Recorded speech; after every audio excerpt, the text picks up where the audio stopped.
We have significant experience encountering the real-world implications of a very complex and challenging security environment in certain parts of Latin America.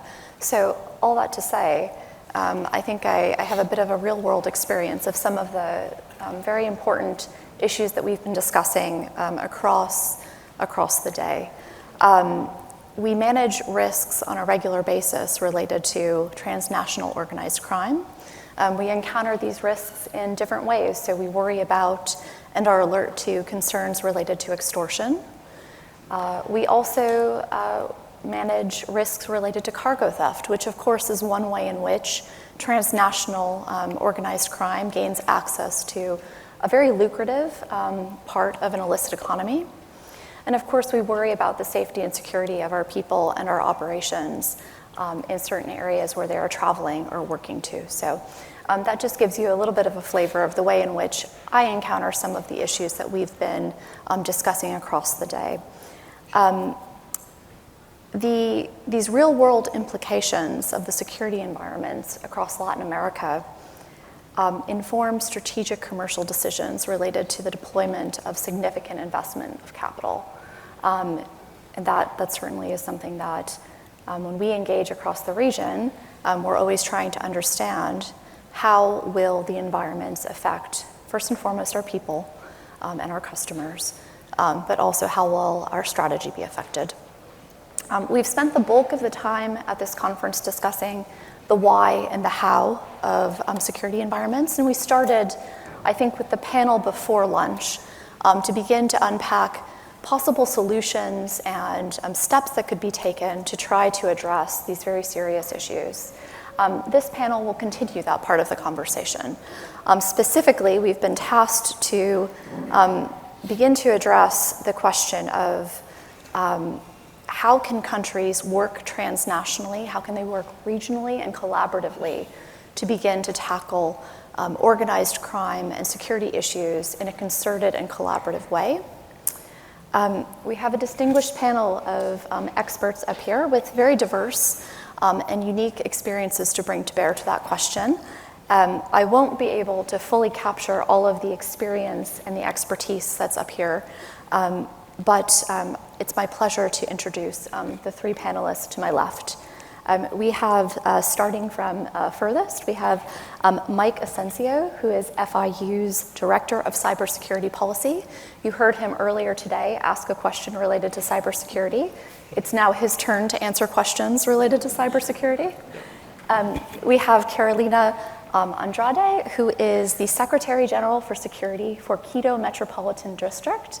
As I was saying to Carolina earlier, she's going to bring a very unique perspective to this conversation because the understanding of how crime manifests and how our approach to crime manifests at a local level is really fundamental. So I'm interested to hear your remarks, Carolina.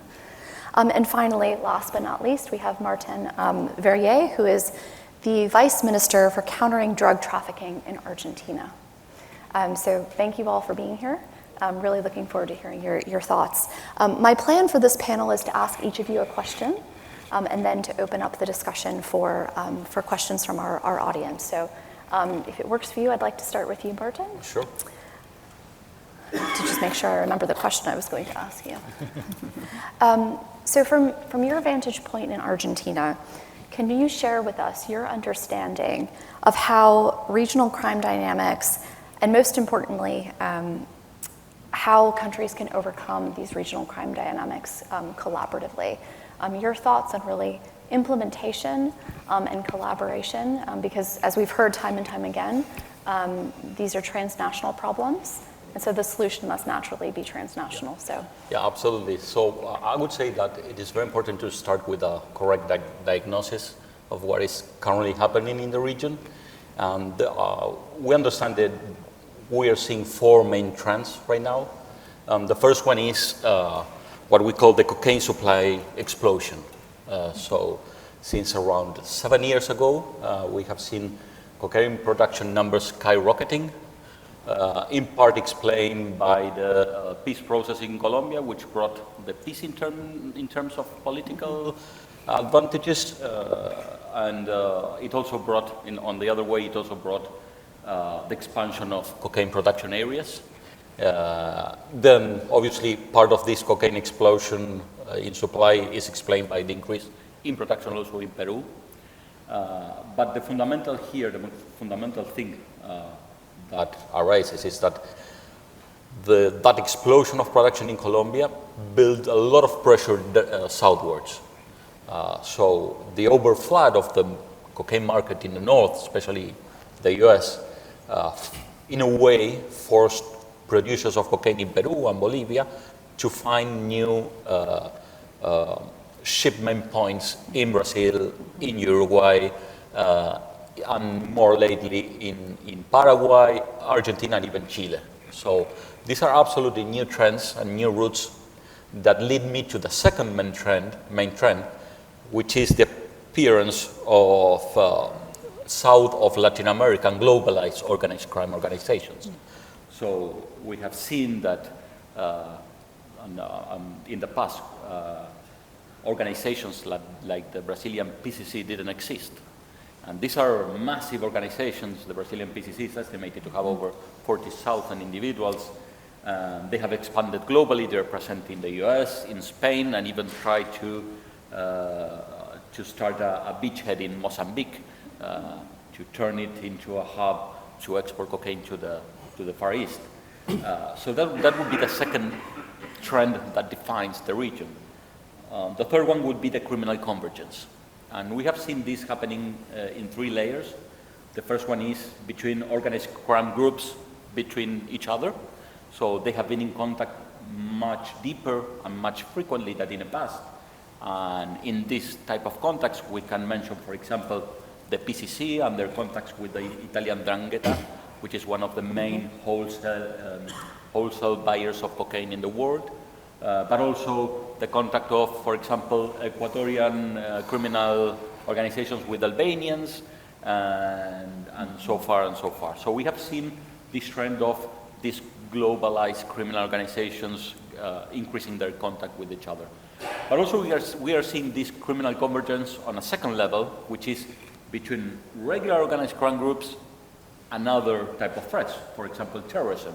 So in the region we have seen Hezbollah getting in contact or establishing alliances with the PCC that I was mentioning before, in an agreement in where they exchange weapons for protection of Hezbollah detainees in Brazilian prisons, for example.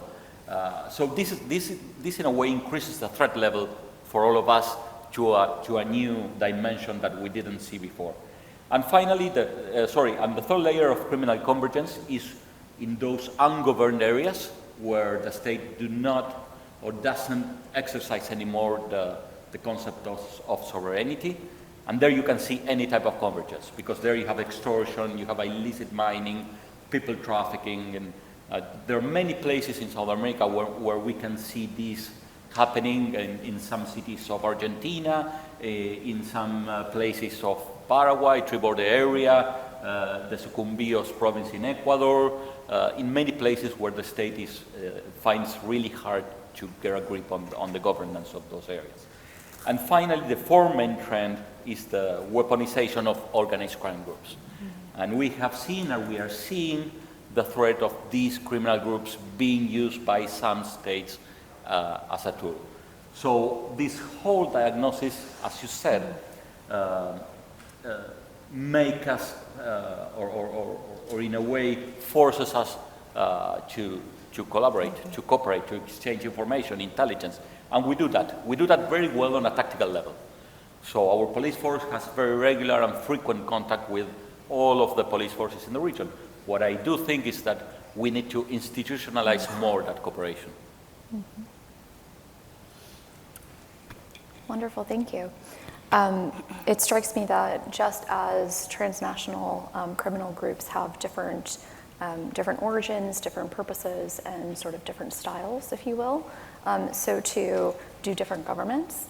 And so the institutionalization that you sort of ended with, I think will be critically important to augment just not only the tactical collaboration that you assess is going quite well. So thank you for those remarks. Carolina, that's actually a perfect segue to you and your expertise. So as we had already chatted about privately, I don't want to say the devil is in the details, but the implementation of any sort of security policy really will come down to what is happening on the ground. You have a unique vantage point working in Quito, and so we would welcome your thoughts on how the local integration of security collaboration, both inside a state, sort of across different levels, as well as internationally, what that looks like and how that is maybe where there are opportunities to improve and to build on existing wins. Thank you. Thanks. Well, first of all, I would like to thank RUSI for having us here today and to share this conversation. I'm completely agree with the different arguments Martín put in the table. I would add one of the most important components I think we don't have to lose, that is how much or what are the costs of the violence in Latin America and their impacts in our social development. There are two last reports from the Inter-American Development Bank and the INF trying to calculate those costs. Over 3.45% of the regional GDP we are losing because of violence and crime in Latin America. And over 2.7% of the global GDP come from criminal proceeds that are laundered in the financial system. 70% of the money from criminal proceeds are laundered in the financial system.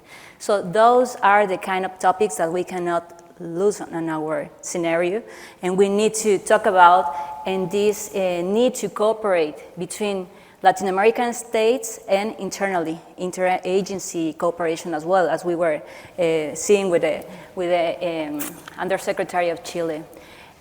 So I think that I would like to bring different arguments of why we should and we must cooperate between Latin American countries at the different levels.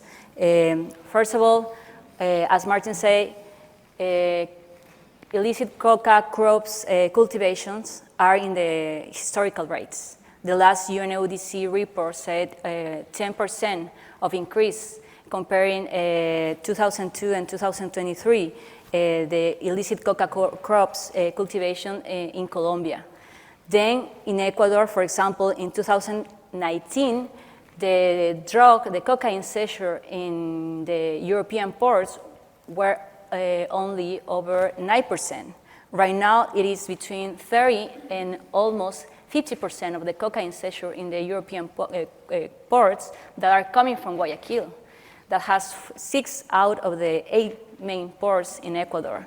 So these things should make us think about the different common challenge that we have in the region, and especially not to be focused in the small part of the pyramid of these transnational organizations, but because sometimes we are just talking about to exchange, for example, information or intelligence about the prisoners or the small drug traffickers in the streets.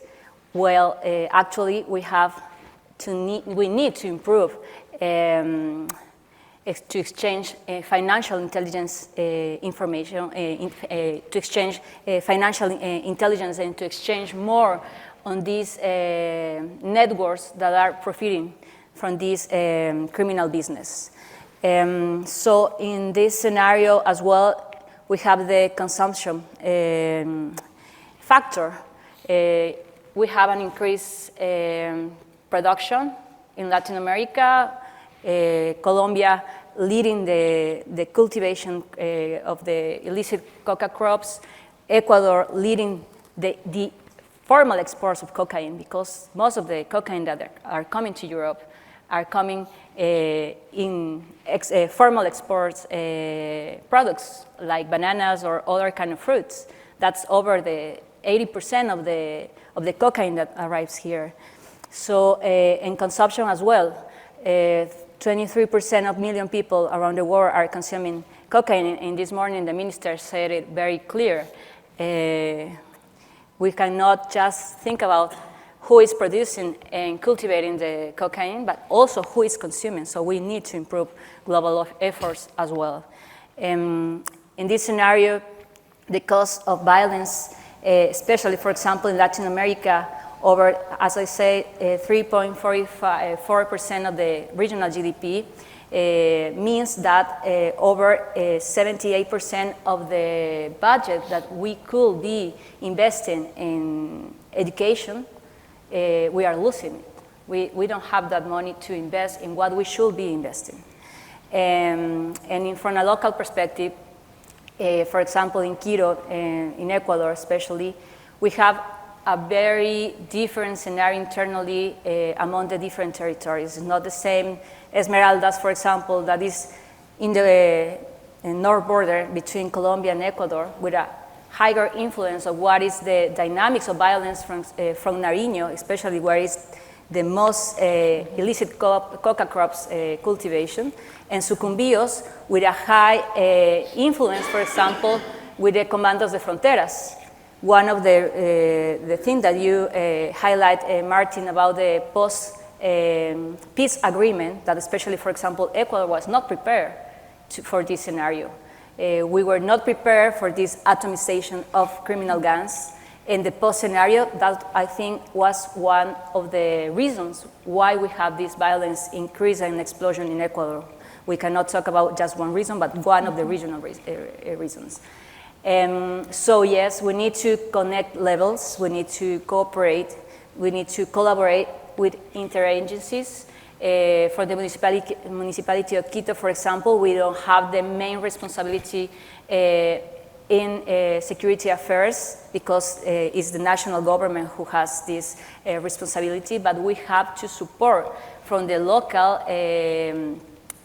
governments to security and to coordinate at every day, at every moment with the air forces and the national police. We have a national police, we are not a federal government, we have a central government, and that makes the challenge more complex because we need to have clear budgets to invest in the security sector. And when we see public finance and the budget that the state right now is handling, for example, in Ecuador, we don't see like these priorities from budget are going to the right priorities. And that is one of the vulnerabilities that we have right now, to try to coordinate, to put efforts together. Nevertheless, I think that local efforts will be always very critical, especially because if we want to build a national police or a state police, public policy, we need to bring the different realities that we have in the territories, and we need to build a holistic approach to this public policy. So I can start saying that, and perhaps later I can go in further details. Wonderful.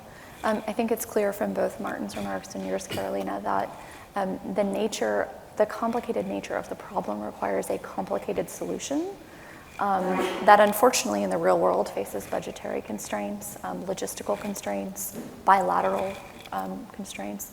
So this is the start of a conversation about how to advance a multi-pronged approach to these complicated security issues. Mike, we'll turn to you and shift the conversation just ever so slightly. It's certainly directly related, but a little bit of a different flavor. Yep. I don't think you can understate the importance of cybersecurity in the conversation about regional security in Latin America, particularly as the sophistication of criminal actors improves. Both criminal and state-sponsored actors improves.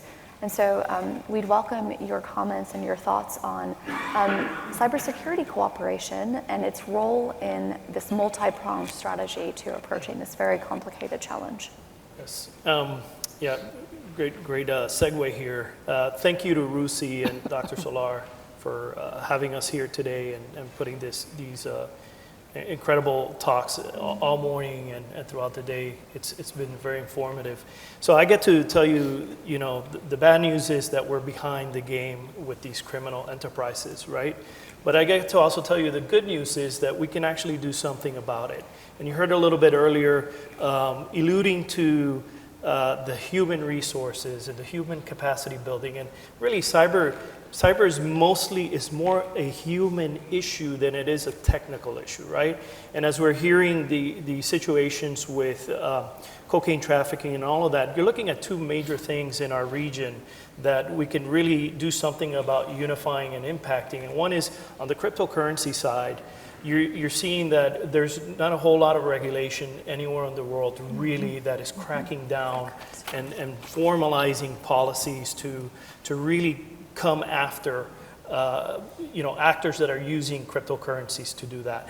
The illicit cocaine trade, this is a perfect tool for these enterprises to now launder money without having to worry about flying plane loads of cash, because you no longer need to do that. You could just wash it through cryptocurrency exchanges and whatnot. And then these enterprises have gotten extremely sophisticated because not only are they in the business of narco trafficking and those things, but they're also in the business of ransomware, right? It's in the interest of a drug enterprise to say, well, if I know that the government of Argentina has all of this evidence on me, I'm going to hit them with a ransomware attack so that I can destroy the evidence, and at the same time, now I can make money off of me destroying the evidence against me, right?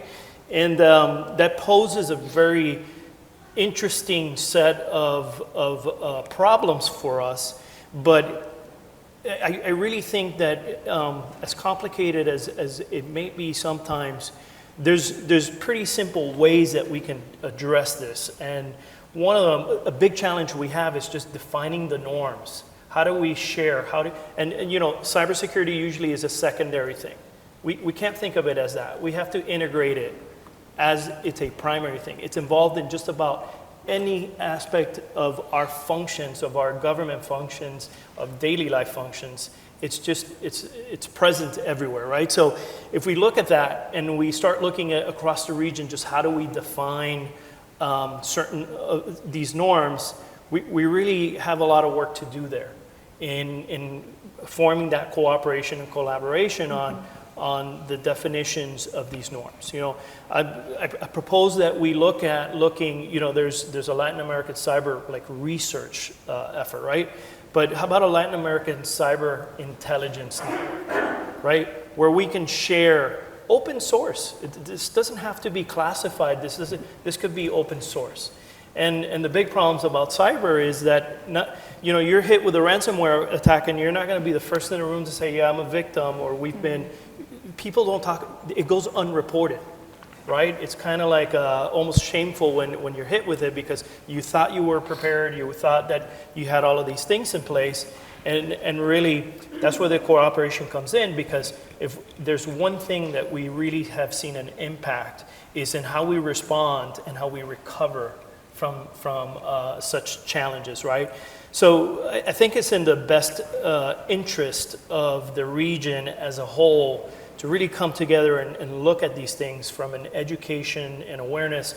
For instance, we've created a cybersecurity leadership and strategy course, which is meant for leaderships, for people who are making decisions. It's non-technical. It's about what do you do, it's a go or no-go situation. Do you pull the plug on that server that just was hit with ransomware, or do you try to salvage it while it spreads to the rest of your network? And unfortunately, you've seen things like this happen as recent as Costa Rica, where the entire country was shut down for several months, and it's so difficult to operate. And I ask you here today, who's ready to go back to work with pen and paper? And I see some people here, but who's ready to go back for all government services to go? Are we prepared for that? And I see some faces in the room, yeah, we're not.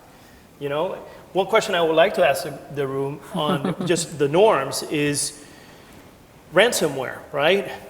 Who here agrees with paying the ransomware demand to just get it over with? Show of hands. Anyone?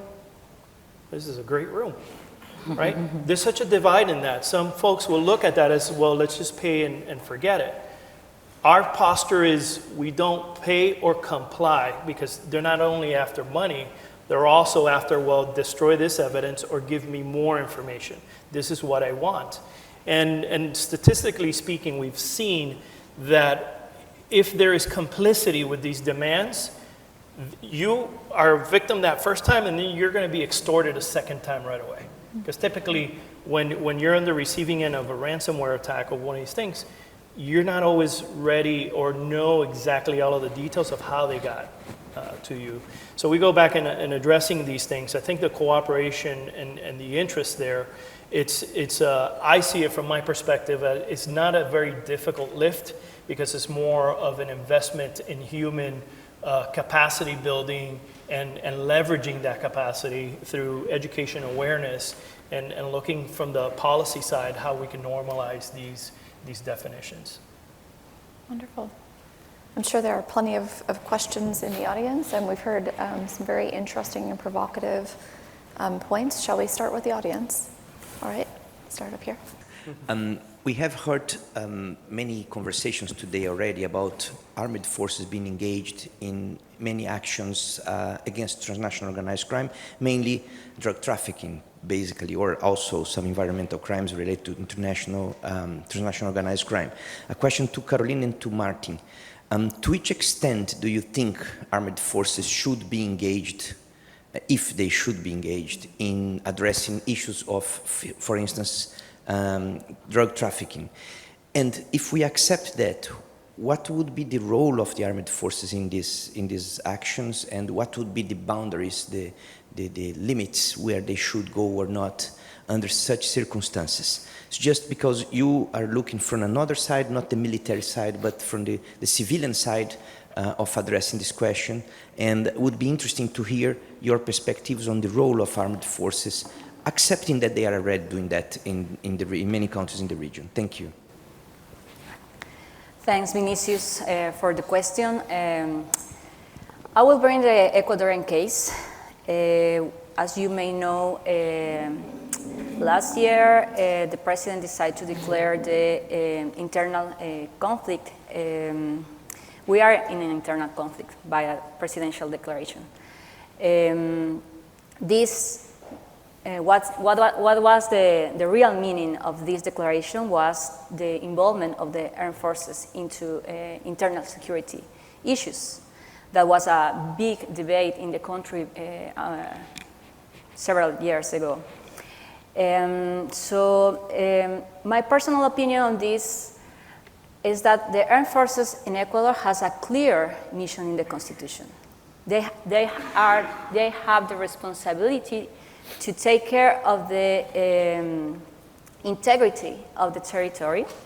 That's a huge responsibility that right now, and even before the internal declaration of the conflict, was not accomplished, because we know and we were seeing that a lot of territories were controlled by the criminal organizations, so armed forces were not doing what they have to do.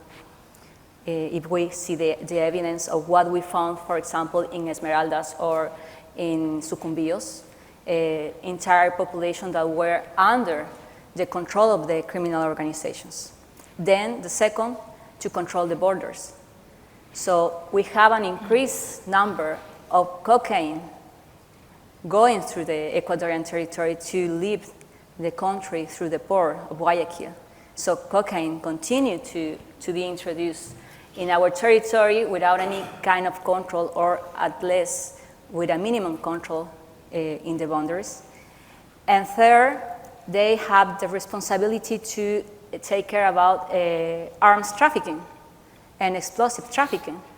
And when we see the evidence and the numbers, since 2018, the numbers of homicides that has been committed by guns in Ecuador has increased from 77% to 89%. So three main things that the armed forces should be doing, they were not doing it as we should be expecting to. It doesn't mean that they are not doing their work. They are doing their work with limited logistics and resource. But right now, we are giving them another responsibility to be involved in internal affairs without being prepared to this scenario. They are prepared to another scenarios. And because of that decision, I can mention just 2 or 3 cases to highlight the results. But of course, this is open to discussion. The first one, we have seen what even the American ambassador called narco generals, without any kind of results in the justice to know who were those narco generals in the national police and their forces. It was just something that was said, but never proved into justice, and then with this sense of impunity, because government didn't take any kind of decision to know who could be involved or who should be part of a process. And then we start seeing more and more officers from the army and from the air forces in general involved in criminal networks, especially those that are in charge of to control the drug trafficking by sea. And the third and the more impact thing that happened just a few weeks ago was the forced disappearance of 4 children in Guayaquil, where the public forces were also involved, even though the national government denied at the beginning their involvement. Now we cannot make a judgment, of course, but justice has to look at it. So that's like 3 specific evidence that we have seen in Ecuador since this involvement of the air forces in the internal security issues. Well, in my case, I'm a little bit pessimistic, Vinicius. As you very well know, I think the post-Westphalian international system is ending, because we see this fragmentation of actors, and we can no longer speak about just nation states as the main and exclusive actors in the international system. And when this comes to Latin America in particular, we are seeing the rise of organized crime as political actors. And this is something new, because in the past we have seen political organizations using crime as a way of financing their operations. But now we are seeing the phenomenon on the other way around. We are seeing organized crime turning into political actors. And we are seeing them define the state in Ecuador. We are seeing them define the state in Colombia. We have seen them criminally capture Venezuela. We are seeing them define the state even in Rosario, for example, when we started to fight organized crime and they started to act as terrorists. So this is something new. And in that sense, I think this is a very flexible and adaptable enemy. And in the same way, the state has to respond. And I want to be very clear with this, because we have seen a lot of criticism from the European Union, from the US, on South American countries using the military for domestic security matters. And it's a little bit complicated, because we also know that those same European countries use their military forces for domestic security matters. France, Italy, even the UK. It is not an option for us. We are fighting for a vital interest, which is the mere existence of the state. So this is a very complex scenario. And we have to understand that the state has the right to use the tools available. Now, however, this doesn't mean that it is recommendable to use military forces as policemen. They are not prepared to do that job. They are ill-equipped to this mission. But there are a lot of functions that they can play in terms of assisting and providing logistics to security matters. Mm-hmm. Right. We have a lot of questions around the room. We'll come up front first, and we'll make our way around. We'll sort of circle.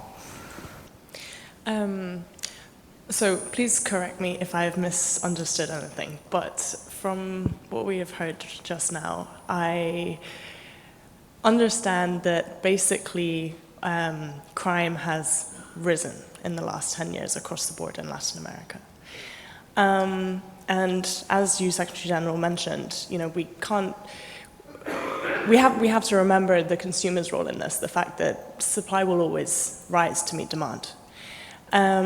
So I guess my question is very simple. Take Argentina as an example potentially, but what are your targets? What are your aims for 2025? How are we going to address rising crime? Do you have a percentage for it? Is there anything numerical that you're trying to work towards, whether it's, as you said, holistically as a continent, whether it's individual, is there anything you can give us in that way? Thank you. Just for me or for the three of us?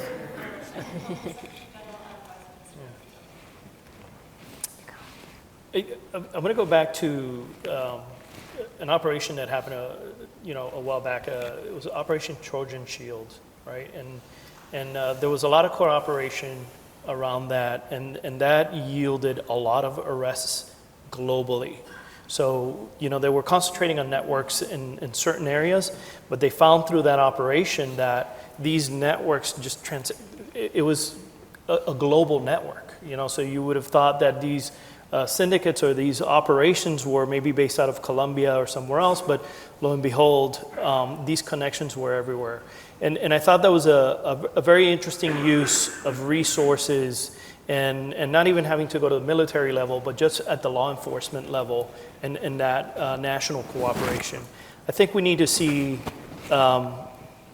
look at that model again and what kind of frameworks can we put in place similar to how that operation was pulled off. For those of you who are not familiar with it, that was an operation that there were devices put out, and the criminals thought that the devices were encrypted, so they were transacting all their businesses there, but they are actually devices that were being monitored by U.S. law enforcement and partners abroad. So the data was being kept in multiple countries, and it had a pretty significant impact. So to put the burden on just the one country alone, I think it's pretty unfair, because these enterprises will exploit that particular, they love the gray areas. They know where they can go, where the resources are not there to come after them. So I think we really got to look at that from a collaborative approach, in my opinion. I would say that, yes, if we see the numbers, all the evidence said that all the things has increased. Is consumption, cultivation, shipments, seizures, and of course, we cannot talk anymore about just drug trafficking. I think that we should talk about the cocaine criminal business. And it's not only a narco state. It's a cocaine economy or a narco economy that we have not only in some countries, but we are all interconnected, because illicit financial flows at the end, 60%, 70% of those criminal proceeds are integrated into the financial formal system. So that's the magnitude of what we are affording as states, as regions, our world, and we have also to understand that we cannot continue doing as we have been doing, business as usual, because we have proved that those kind of receipts has not had their impact. Just seeing the experience of what Colombia has lived over the past 50 years, the bad and the good things, the good experience, but also the lessons learned about, for example, the declaration on the war on drugs, then was the same by Mexico in a period of time. And we have seen that the illicit coca crops cultivation are at the same levels of the beginning of the 2000s, or 4 times more compared to when Pablo Escobar was alive. So we have an increase of this offer. We have an increase of the demand, and there is a group of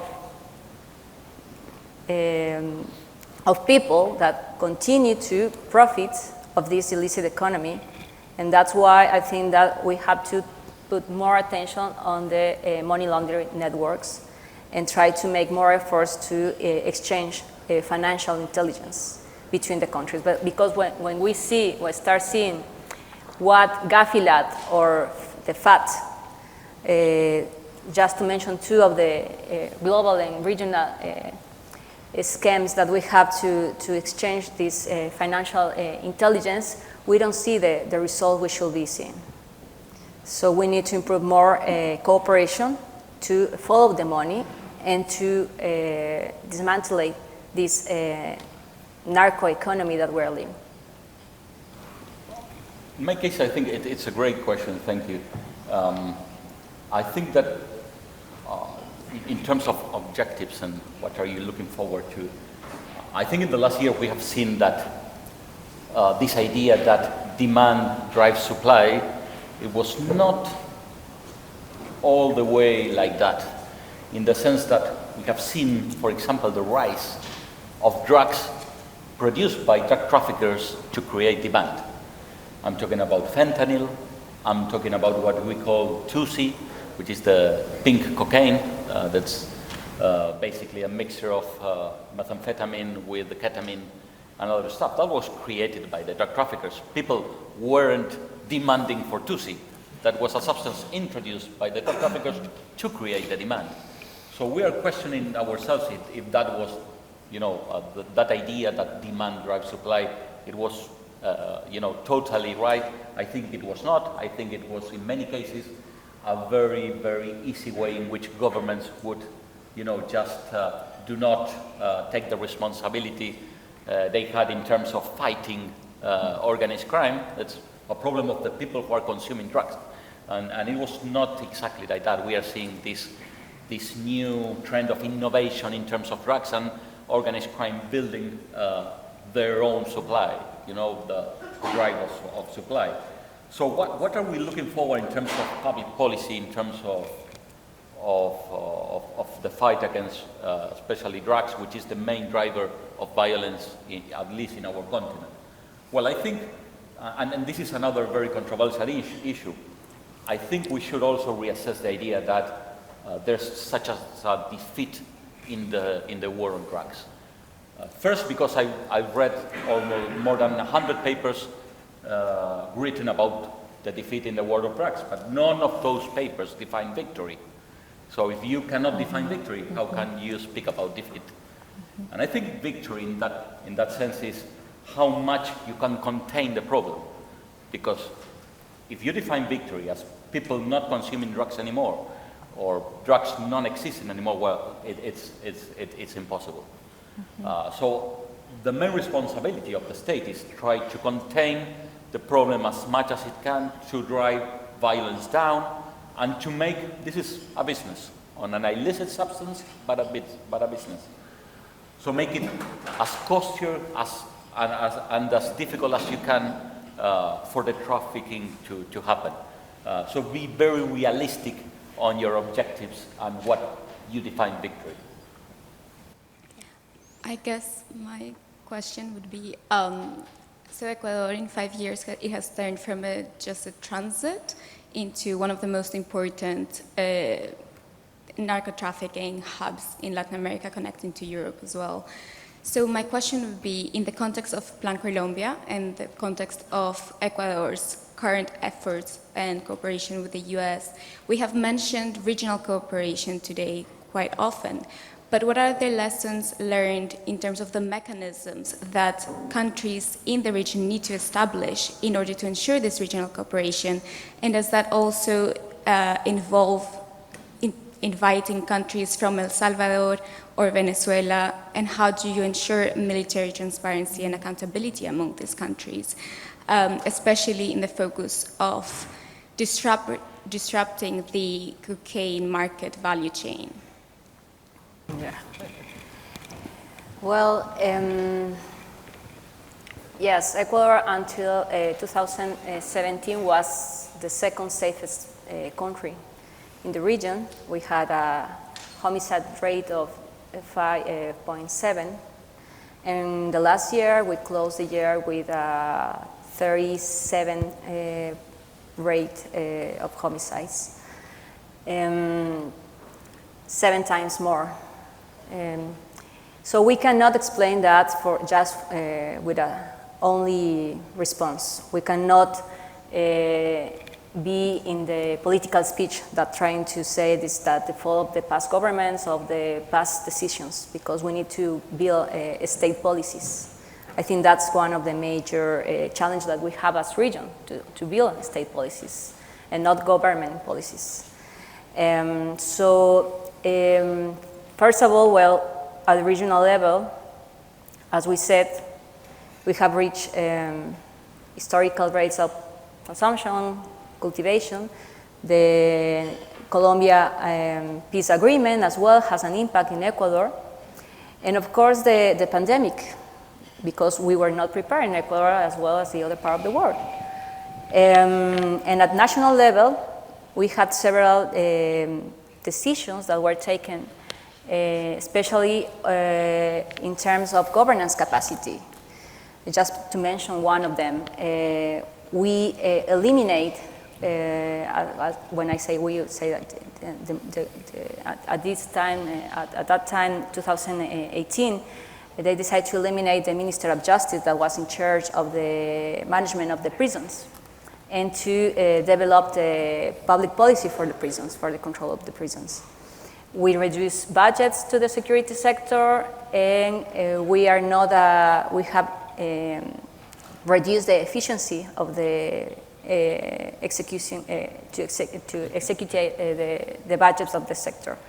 So those different decisions had an impact, and we were not prepared of what it was post-pandemic, when we continue to have this increase of the production. We of course were seen as a less risky and more profitable country from the criminal organizations, because when you see that they are deciding to export more from the Guayaquil port than Colombian ports or Brazilian ports, there is one or several reasons, and one of those reasons are that we are less risky and more profitable for the criminal organizations. So there is like different approach that we need, holistic approach, not only thinking about to strengthen the police and air forces work, that yes, we have to do it. Well, we need to invest more in social development, especially in the territories that are right now under the influence of the criminal organizations. Because those territories and those populations believe more right now in the criminal organization, because they bring security, they bring criminal service to the population, they bring education and health for those communities, and there is not other actor, neither the state nor the private sector, who be able to bring those conditions to the communities. So that's why right now, for example, children and teenagers in Ecuador are the most affected population by homicides. They are leaving schools, they are being recruited by criminal organizations. I remember the article that was the Telegraph article that made a boom in Ecuador about the Albanian connection with Britain's cocaine. Was the first time before, after several years that we were talking about Albanian gangs in Ecuador. It was a big silence between almost 10 or 12 years, and we were bringing, again, this issue into the public agenda. And of course, that was, it has a high impact including the political scenario, because we had a president that then was related there, near a family involved in the Albanian structure. So we need to do structural efforts, but we need to start having great leadership, clear priorities to invest, and then to have a territorial focus. You cannot have just one solution. We need a holistic, but with territorial, with a territorial focus as well. Thank you. Shall we move to another question in the interest of time? Because I think we've got 15 minutes and a bunch of questions. I have the microphone. I have the power now. I'm Marcelo Maceias from Athena Lab. This morning we had a good approach about what is the geopolitical context of Latin America, security, what is happening, what the governments are doing, but the impact of these criminal organizations are more wider. And I'm trying to follow the question of the panel. So what can countries partner to combat transnational crime? But I would like to ask you, what can do the rest of the society, the civil society, not just the governments? What can we do, the rest of the society, the civil society, in order to help the partnership to combat the transnational crime? Well, first of all, the role that the civil society can play is vital. In the first place, they can raise the awareness about the problem and give some strategic insights that, in general, while we are in a public service position, many times you are just fighting at the tactical level and getting rid of a problem that arises every day. So in that sense, the civil society as RUSI can build this type of awareness at the strategic level and give the international society insights on what is happening, what are the main routes, how are the markets, the illicit markets connected with each other in different parts of the globe. In the second case, as a second role that the civil society can play, is also helping in building the knowledge, the capabilities on potential and future civil servants that may be involved in these matters. Because in general, in South America, we don't have people that are prepared to tackle organized crime, non-state actors at the public policy level. So in that sense, the role of the civil society is also very important. And also in the third, as a third point, they can also help a lot in building bridges, not only between countries, but also between countries and the private sector. So they can be they can play the role of a middleman in terms of bringing together this effort among these actors. If I could add a little bit to that there. So civil society would, again, these are such macro problems, and no one government has enough eyes on each and every one of these instances. The way we can leverage that is education awareness to, private individuals, and when you have that education awareness, it really helps create a, systematically just ingrain into the culture of, hey, this affects me, and there's an impact that I could have, not just the government.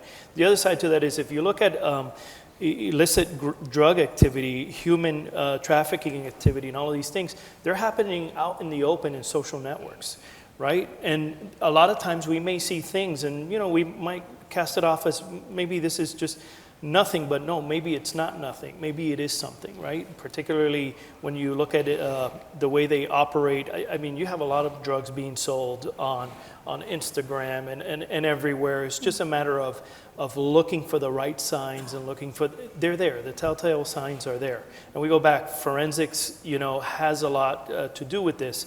The other aspect to that is that once you have that educated society, then they in turn can help prioritize what it is that the government should be addressing, right? Because many times the priorities are not there only because society is not quite aware of just how much of an impact some of these issues have on them.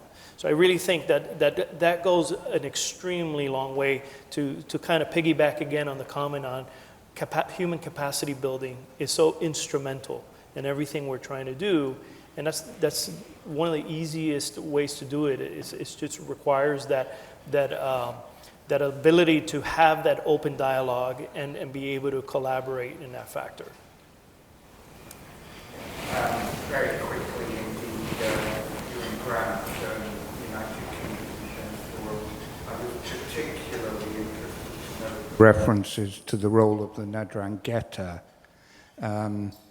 There's a number of serious fictional writers have written several books about the Ndrangheta. My question is, have you ever thought of going directly as the Latin American nations as a group to the new European Union Foreign Affairs Commissioner? She is, as you know, former Prime Minister of Estonia, and therefore knows perfectly well the nexus between so-called organized crime and hostile state actors.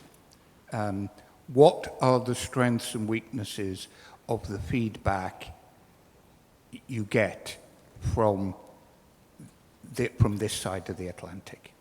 So when the cases, information, or seizures or suspicious detections, how effective they are is the feedback on the results on this side of the Atlantic regarding serious disruption?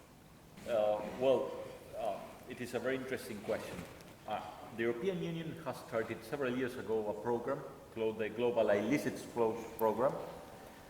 And this is like an umbrella program that involves seaport security under the SEACOP program, airport security under the AirCOP program, civil aviation security under the Colibri program, and through these channels we have been increasing significantly our cooperation and information exchange with the European Union. So Latin America is just another battleground of this undercover or covered fight. We mentioned the Albanians, we mentioned the Ndrangheta, we can mention other rogue actors acting freely in Latin America as they do in Europe. So the problem here is if we don't pay enough attention to what is happening in Latin America, they will get stronger there. So, for example, now we have seen a lot of pressure being put into the structure of Hezbollah in the Middle East. But we shall put the same level of pressure on their presence in Latin America. If not, they are going to grow from there. And this is very concerning because we have seen how globalized these threats are. So if we do not respond in the same globalist way, they will take advantage of that asymmetric response. Thank you. The technology of intelligence has been growing exponentially. Supply chain mapping, the understanding of networks, is growing exponentially. But more importantly, the tools that are being made from that technology are now offensive, as opposed to just interesting to look at. The comment you made about forensics, about cyber, is one tiny part. I'm wondering whether those tools are being denied to you, or whether you are so hung up, and I say that with respect, in using the armed forces as the tool, which is blunt force, that actually you can't react to the information that you have. And that's my question.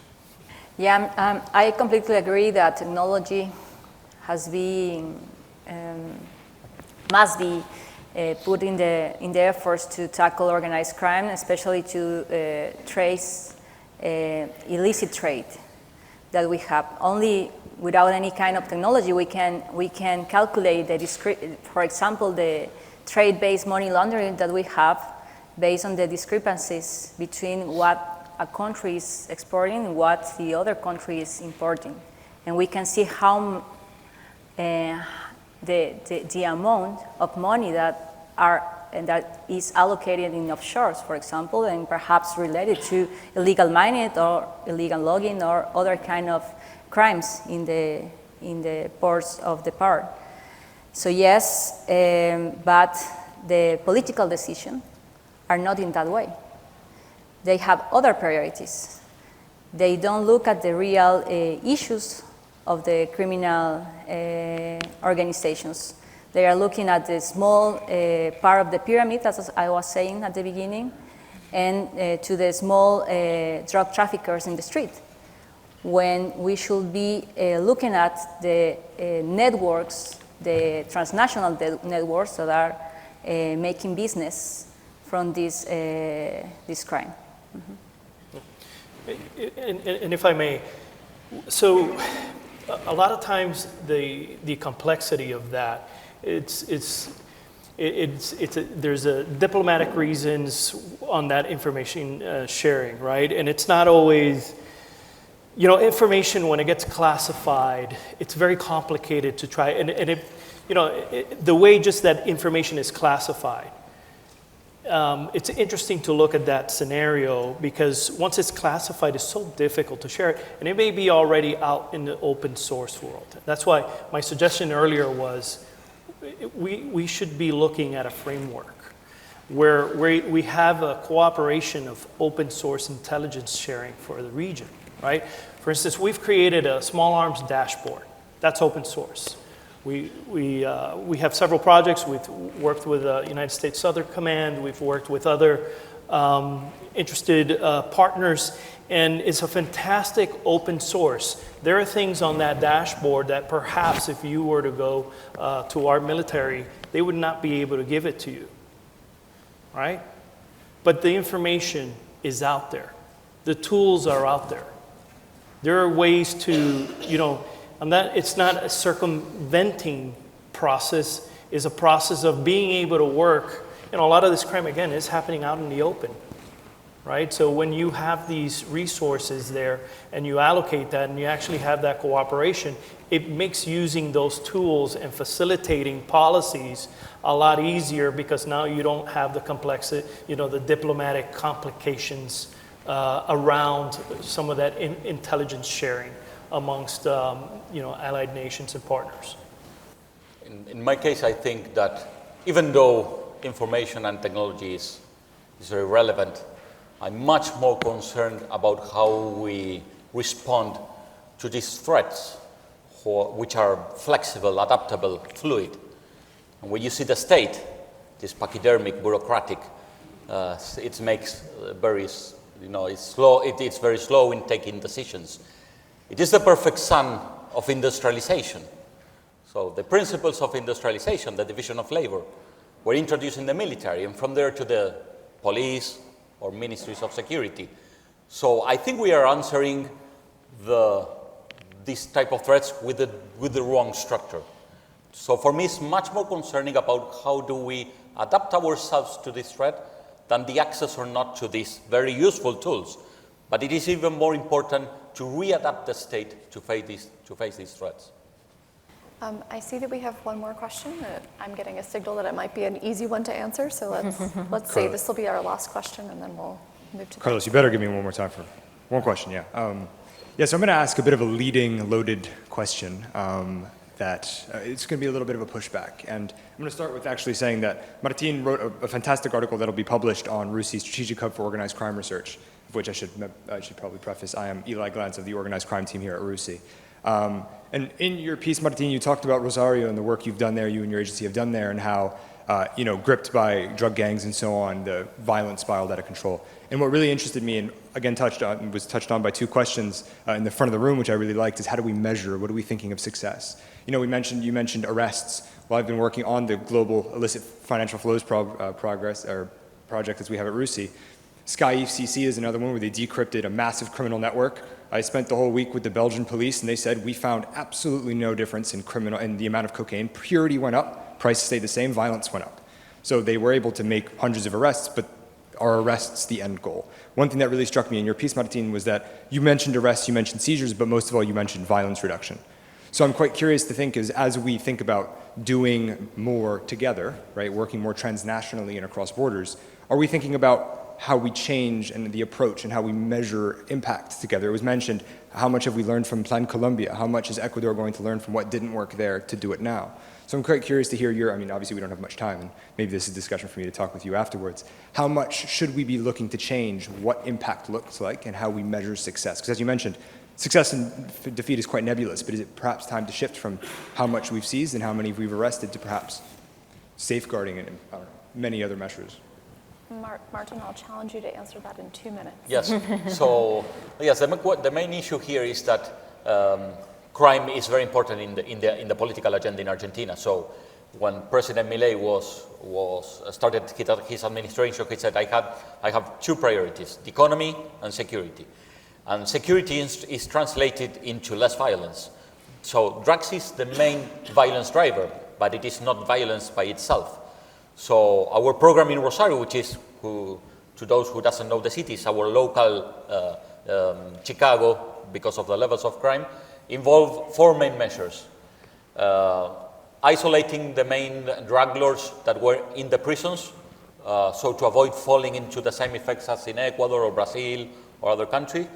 In the second place, the deployment of federal forces in those neighborhoods. So Argentina has this special capability that other countries in the region doesn't have, which is a lot of federal forces. So you have local police forces, federal forces, and then the military. The third policy that we introduced was to reinforce the control of the river, which has been used in the past to traffic cocaine to Europe. And in the fourth place, develop new investigations and intelligence multi-agency groups. So going back to the idea of this non-industrialization way of fighting crime, we build these small teams fighting these type of threats. Well done. Very good. Please join me in thanking Martin, Carolina, and Mike for their comments.